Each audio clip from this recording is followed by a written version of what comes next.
Well, hey there guys, what is going on? Slappy here, and today we are looking at the R41 update for Creativerse, the newest update, and it is massive and it is cool, and let's jump into it. First things, new logo, snazzy. The character creation screen is a little bit different. Now it's sort of laid out just a touch differently, but let's jump into some of the cooler stuff. So I'm just going to jump into a world and we're going to get right into it. Also, if you guys want a little bit longer, I'm going to try and keep this a short, kind of quick update video, but if you guys want a longer update video, check out the video I made with Sided Master on his channel. I'll leave a link in the description. It's about 30 minutes, but we go through all kinds of stuff in the update. A little bit slower, talking things about it, and this is going to be a little bit quicker. So if you're interested in that, link in the description. It's on Sided Master's channel. It's about a 30-minute update video as opposed to this one, which I'm going to try and keep under 10. But boy, is there a lot to talk about. So first off, you'll notice new UI. So we got the time in the upper right corner. We have the biome underneath that. You can see in the bottom right corner, we have all the buttons for the different things. We also have sort of a new health bar, new stamina bar, and lots of cool things. You'll notice in front of me are the castle blocks, which is a new premium block set. Here we go, Colossal Castle Super Bundle. There's also new bundles where you can buy arc stones and machines and stuff, which I believe are all new. So if you click on these, you can use coins to buy lights, buy machines, buy arc stones, all that sort of stuff. All right, let's jump into these new blocks, though. I'm trying to get through them quickly. A lot to talk about in this update. So these are sort of the standard blocks. We'll work our way across. These are all premium blocks, by the way. They are a touch pricey, but if you go to the store, I don't know which button that is, there's a free bundle here, the Medieval Promo Pack. If you click on that, it's 100% free and you get some of these blocks, which is pretty cool. So anyway, we have just a medieval brick wall, which is a flat stone brick texture. It looks phenomenal. We have the inset wall, which kind of is the same thing, but almost more of a pillar-like thing. And then we have some kind of cool 3D textured blocks. So this is the medieval banner wall, which is kind of neat. You can see the banners connect to each other really well, and that's actually by rotating the blocks. So there's a bottom of the banner, there's a middle of the banner. If we rotate this guy down, there's a top of the banner. So you can make these really cool banners along the wall, along a table, whatever it is, by rotating the blocks. So you can get some pretty cool stuff with that. Some very decorative blocks in this premium pack. I really like them. So this is another 3D textured block. There's 4 sides to it. It's pretty cool. Medieval crest wall. We've got a shield with swords, and then just sort of a flat one. It's a very cool texture. I imagine it's a great detail block. It blends really well with the other blocks, so you can get some really cool stuff. We have the medieval spike wall, which is a spiked wall, same on all sides. It doesn't cause any pain, but it looks pretty gruesome. You know, a dungeon, torture chamber, drawbridge. It's probably a useful block that's best in like small doses, but it's pretty neat. It's pretty cool. We have 2 different stairs. We have a traditional stair, which looks good, the stone brick wall with sort of a rusted wood top, which is cool, and then a carpeted one, which blends okay, I think, with these. Let's see. So yeah, you can kind of blend right into them. Going from no detail to detail is a little strange, but you know what? If you want carpets, that's a pretty cool way to do it. The medieval roof texture is this red-like one, which does look really good with the blocks. I was a little hesitant at first because it's red, but it looks good. Probably use that roof a lot. There's 2 chairs. There's a throne, which is pretty snazzy, and there's a normal chair. Not much to say about them. They look good. These are the doors. Again, really nice wooden doors. Go really well with the medieval vibe. They did a great job designing these blocks. This is the chest, medieval chest. It holds 32 things, which I think is the same as a stone chest. It's fine. Yep. We have the medieval tables, which again have these banner designs. They don't quite attach. It doesn't look bad one next to another, but not bad. Sort of a simple table. Nothing against it. There's a medieval lever, which is kind of neat. So this will actually connect up to your machines and stuff. I believe we can actually do that. Can we just, yep, the medieval lamp over here. Yeah, look at that. Pretty neat. So anyway, there's 3 different light sources. Well, sort of 4, but 3 different light sources in the medieval pack. There's the torch. This is it on the ground, against a wall, and hanging upside down. Looks pretty cool. Little fire inside of a thing. Very medieval. There's the medieval lamp, which is controllable by the switch. It's a nice looking block. It's a very nice looking block. That's really nice. And there's a chandelier, which is this guy down here, which again you can control on and off, which looks awesome as well. I sort of held it up. Another new block is the medieval chain, which we'll talk about a little bit more in just a second.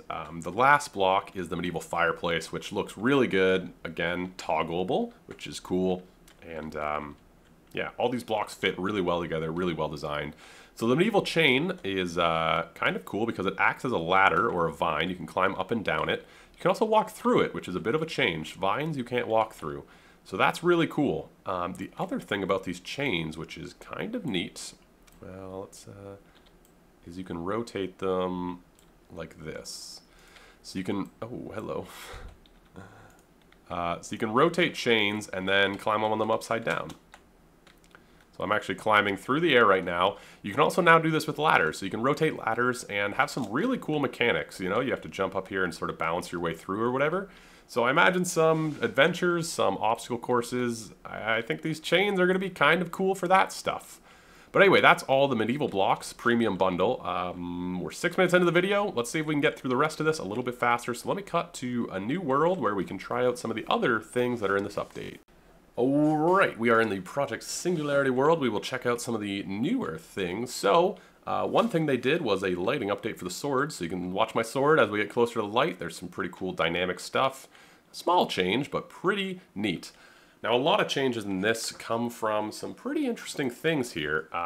They've reworked some things and also retextured some things. So you can see the Lumite mining cell looks just phenomenal. Am I wearing one? I am wearing one. Let's look at it. Look at that. Doesn't that look good? Looks really good. Some other stuff they changed. Paintings now do not work with adventures. Now there's a series of preset pictures as opposed to completed adventure thumbnails. I'm not happy about it, but that's something. The other thing that have changed are the extractors. So a super extractor used to cost stone rods and obsidian rods. Now it costs iron slabs and obsidian slabs. So it costs way more money, and I'm not super happy about that. But super extractors now, as well as all extractors, you get more iron per node. So when you're mining iron, traditionally with a normal extractor, you got 3 iron. Advanced extractor, you got 6 iron.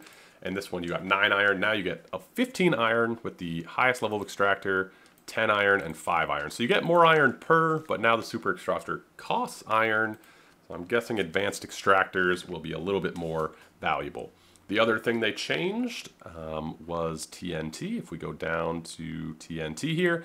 So now TNT, there's a few different things you can do with it, but TNT here, you can see takes limestone and gunpowder and glob of goo. If you go up to the next one, you can see it takes stalactite.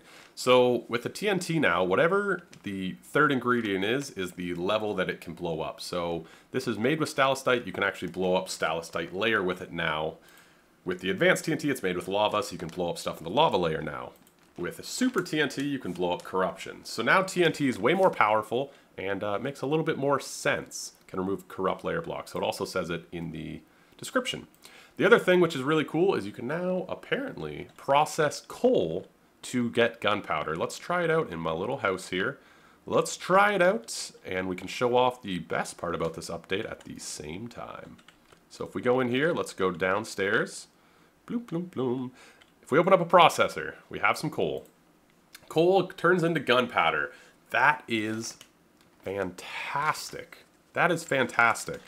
But something that we've been wanting in this game forever, if I press shift, look at that. I can now insert 5 pieces at once. Oh, you can also do it in here. So I don't have anything forgeable. Okay, but if I put this in here, you can see it goes to a group of 5 when I press shift. So now you can shift click things in and it'll put them in groups of 5, which is really awesome.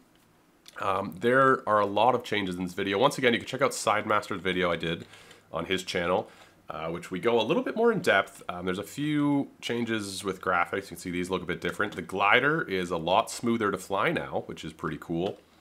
But there's also the change log, which you can access on the front page of Creativerse that goes through some of the performance and stuff, tweaks and stuff. Game runs a lot smoother now. I've been noticing it, and so yeah, a lot of performance tweaks, bug fixes. Some of the other stuff that I wanted to mention, let's see. I've got through most of it already, actually. This update was big, but a lot of it was performance and bug fixes. So that's a lot of what it is. But if we go, let's go down to the corruption, perhaps. I hope I don't die. But they changed sort of the mob attack system. And we can sort of see that. So now mobs do less attack with their normal attack, less damage with their normal attack. Their normal attack does less damage, but their special attack does more damage as well. If we just take a second here, you can see the potions have changed a little bit. So there's now a health regeneration potion, which takes moss, bogwater, and crystal shard. Interesting. There's also a speed potion. But if I craft a basic health potion, new graphic, very snazzy. But the advanced health potion is a little bit cheaper, but mushrooms and that sort of stuff, they heal more now. They heal more, but mobs can hit more. So the game's a little harder. Let's turn on the light. The game's a little harder, but stuff heals faster. So now I can... Oh. I was going to show you guys the new potion, but I died. Anyway, yeah, the mobs have been tweaked a little bit. I'm not going to go around and show you every mob, but mobs have been tweaked. Apparently, they're a little tougher to deal with. I guess as evidenced by what just happened. Mobs are a little tougher to deal with. Okay, have I talked about everything on my little list? I'm trying to do this quickly, and I'm getting kerfuffled. And now we're over here. I'll go grab my stuff in a second. Doesn't this place look good? I like it. Yeah, so a few recipes have changed. I'll let you guys watch the other video or explore it for yourself. A few things have changed, but for the most part, it was performance fixes and bugs fixes. There's the new castle stuff. There's a new castle blueprint, which is huge. 19,000 blocks. It's absolutely massive. It looks really good, though. The glider's updated. There's the new castle blocks. Their lattice mechanics and the chain mechanics are pretty cool. The TNT's better and different. The potions changed. Iron now gives more per node. The UI changed. The mob attacks are a little bit different. Lots of performance fixes, and you can shift-click into a processor. This feels like it was a frantic update. I was trying to do it pretty quickly, but I hope you guys got all the information you needed. If you have any questions, please feel free to leave them in the comments. Now I can't even speak. If you have any questions, please feel free to leave them in the comments, as well as what you guys think of the update. I would love to hear what you guys think of the update. Are you buying the new castle blocks? I bought them. They look really good. I'm really excited to use them. But yeah, let me know what you guys think of the updates in the comments below. Leave a like if you enjoyed the video. Subscribe for more Creativerse, all that jazz. Also, go check out the link in the video in the description. It's a little bit longer of an update video that I did over with Sided Master on his channel. But yeah, curious to see what you guys think of this update. If I missed anything, please let me know in the comments. You can also see there's a few new graphics in the compass bar at the top. The touchstones now got a little thing. There's a death thing. Kind of cool. Anywho, yeah, I will catch you guys later. A ciao.